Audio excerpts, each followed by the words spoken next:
J'ai toujours questionné la définition qu'on a donnée à la mode. Est-ce forcément être branché, être dans l'air du temps ou faire partie d'un clan? Moi, ce qui m'intéresse, c'est l'émotion que peut nous procurer un vêtement. Nous avons tous une anecdote, une histoire sur une pièce de notre dressing. Anodine ou fantastique, je pense qu'elle mérite d'être racontée.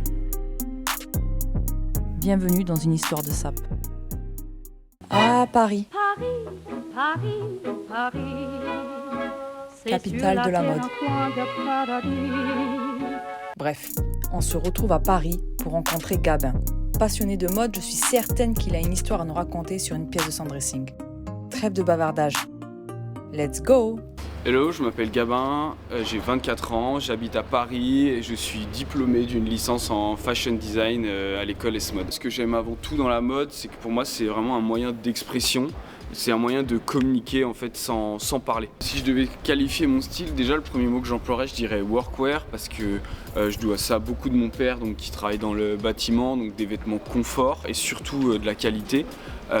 Et en même temps, je dirais rétro, vintage, je prends beaucoup de choses à la mode passée, à ce qui s'est fait anciennement dans la mode. Alors ça c'est une casquette vintage. Ça c'est une petite surchemise COS, ça c'est un t-shirt minimum. C'est une petite marque danoise. Ça, c'est un double knee de la marque Carhartt. Et au pied, je porte des New Balance 993. Et ça, c'est une petite sacoche de la marque Gramici dans laquelle je transporte toute ma vie.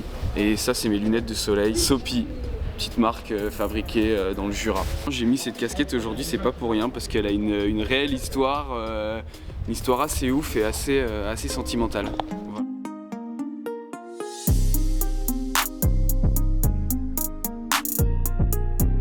Une anecdote qui ne me concerne pas moi. Pour vous faire un contexte, donc mon père, quand il était jeune, avait un ami qui était professeur de philosophie française, en gros de ce que j'ai compris, à l'université de Philadelphie, donc l'université Villanova. Et chaque année, il organisait des voyages avec certains de ses étudiants en France, plus particulièrement donc à Dijon.